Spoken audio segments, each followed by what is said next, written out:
ಶಂಕರಾಚಾರ್ಯರ ಬಟ್ಟೆಗಳನ್ನು ಇತ್ಯಾದಿಗಳನ್ನು ತೊಡುಕೊಳ್ತಾ ಇದ್ರು, ಗುರುಗಳನ್ನು ತೊಡುಕೊಳ್ತಾ ಇದ್ರು.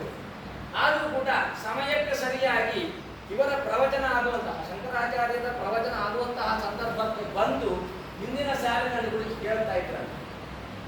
ಒಂದು ದಿನ ಈ ಗಿರಿಯನ್ನುವರು ಬರುವಾಗ ಸ್ವಲ್ಪ ತಡಾಯಿತು. ಅವಾಗ ಉಳಿದ ಶಿಷ್ಯರು ಕೇಳುವುದು, ಆಗ ಶಂಕರಾಚಾರ್ಯರು ಪ್ರವಚನವನ್ನು ಆರಂಭಿಸಲಿಲ್ಲ. ಪ್ರವಚನವನ್ನು ಆರಂಭಿಸಿದ ಪದ್ಮಪಾದರು ಕೇಳಿದ್ರಂತೆ, ನೀವು ಯಾರನ್ನು ಕಾಯುವುದು? ಶುರು ಮಾಡಿ ಪ್ರವಚನವನ್ನು ಶುರು ಮಾಡಿ, ಯಾರನ್ನು ಕಾಯುವುದು? ಇನ್ನ ಗಿರಿ ಬರಬೇಕು. ಗಿರಿಯೇನು ಅವನು ಹಿಂದಿನ ಸಾಲಿನಲ್ಲಿ ಕುಳಿತುಕೊಳ್ಳುವ, ಅವನು ಬಹಳ ದಡ್ಡ. ಬಂದವರೆಲ್ಲ ಬೇಕಾದವರೆಲ್ಲ ಬಂದಾಗಿದೆ, ಇನ್ನು ಪ್ರವಚನವನ್ನು ಆರಂಭಿಸಿರಿ ಅಂತ ಹೇಳಿದ್ರು. ಅವ ಶಂಕರಾಚಾರ್ಯರು ಸ್ವಲ್ಪ ಮೌನವಾಗಿ ಕುಳಿತು ಆಲೋಚನೆ ಮಾಡಿ ಇರುವಾಗ ಗಿರಿ ಬಂದು ಕುಳಿತುಕೊಂಡು ನಮಸ್ಕಾರ ಮಾಡಿ ಕುಳಿತುಕೊಂಡ್ರು.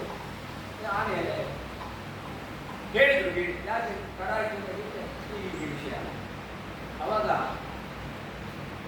ಗಿರಿ ಬಂದು ಕುಳಿತುಕೊಂಡಾಗ ಅವರನ್ನೇ ದಿಟ್ಟಿಸಿ ನೋಡಿ, ಶಂಕರಾಚಾರ್ಯರು ಅವರನ್ನೇ ದಿಟ್ಟಿಸಿ ನೋಡಿ, ಅವರಲ್ಲಿ ಯಾರಲ್ಲಿ ಅತ್ಯಂತ ಹಿಂದೆ ಇದ್ದಂತಹ ಗಿರಿಯಲ್ಲಿ ಆವಾಹನೆಗೊಂಡು ಅವರ ಬಾಯಿಯಲ್ಲಿ ತೋಟಕ ಎನ್ನುವ ಛಂದಸ್ಸಿನಿಂದ 8 ಶ್ಲೋಕಗಳನ್ನು ಬರೆಸಿತ್ತು.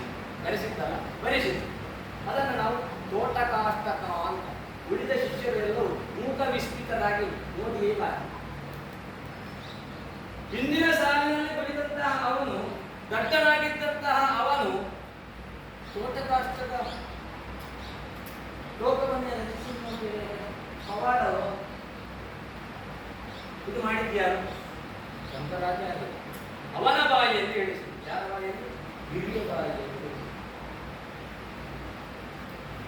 ಆಮೇಲೆ ಅವರು ತೋಟಕಾಚಾರ್ಯರ, ಆಮೇಲೆ ಅವರನ್ನು ತೋಟಕಾಚಾರ್ಯ ಅಂತ ಬರ್ತದೆ. ಆ ಗಿರಿಯರು ತೋಟಕಾಚಾರ್ಯ ಅಂತ.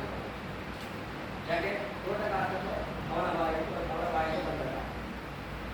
ಹೀಗೆ ಶಂಕರಾಚಾರ್ಯರು ದೇಶದ ಉದ್ದಗಲಕ್ಕೂ ಸಂಚರಿಸಿ ಅದ್ವೈತ ಸಿದ್ಧಾಂತದ ಪ್ರತಿಪಾದನೆಯನ್ನು ಮಾಡುವುದರ ಮೂಲಕವಾಗಿ, ಅದ್ವೈತ ಸಿದ್ಧಾಂತ ಪ್ರತಿಪಾದನೆ ಅಂತ ಹೇಳಿದ್ರೆ ಏನು ಅಂತ ನಾವು ಈಗಾಗಲೇ ತಿಳಿದಿದ್ದೇವೆ. ಏನು? ಜೀವಾತ್ಮ ಮತ್ತು ಪರಮಾತ್ಮ ಬೇರೆ ಬೇರೆ ಅಲ್ಲ, ಒಂದೇ. ಬೇರೆ ಬೇರೆ ಅಲ್ಲ, ಒಂದೇ. ಜೀವಾತ್ಮನು ಪರಮಾತ್ಮನು ಅಹಂ ಬ್ರಹ್ಮಾಸ್ಮಿ, ನಾನೇ ಬ್ರಹ್ಮ ಎನ್ನುತ್ತಾರೆ. ಹೀಗೆ ಪ್ರತಿಪಾದನೆಯನ್ನು ಮಾಡಿ ದೇಶದ ಉದ್ದಗಲಕ್ಕೂ ಸಂಚರಿಸಿ ಅನೇಕ ಶಿಷ್ಯರನ್ನು ಸಂಪಾದಿಸಿದ್ರು. ಚತುರನ್ನಾಯಿ ಪೀಠಗಳನ್ನು ಸ್ಥಾಪನೆ ಮಾಡಿದ್ರು. ಅದಲ್ಲದೆ ಮತ್ತೂ ಕೂಡ 3 ಹೆಚ್ಚುವರಿ ಪೀಠಗಳನ್ನು ಸ್ಥಾಪನೆ ಮಾಡಿದ್ರು. ಕೆಲವೊಂದು ಪುಸ್ತಕಗಳಲ್ಲಿ 7 ಪೀಠಗಳನ್ನು ಸ್ಥಾಪನೆ ಮಾಡಿದ್ರು. ಮತಭೇದಗಳಿರ್ಬೋದು.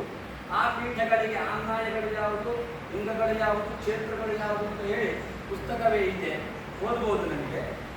ಈ ರೀತಿಯಾಗಿ ಅನೇಕ ಅಲ್ಲಲ್ಲಿರುವಂತಹ ದೇವರು ಯಾರು ಎನ್ನುವುದನ್ನು ಕೂಡ ಸರಿಯಾಗಿ ಅವರ ಜೀವನ ಚರಿತ್ರೆಯನ್ನು, ಶಂಕರಾಚಾರ್ಯರ ಜೀವನ ಚರಿತ್ರೆಯನ್ನು ನೋಡಿದರೆ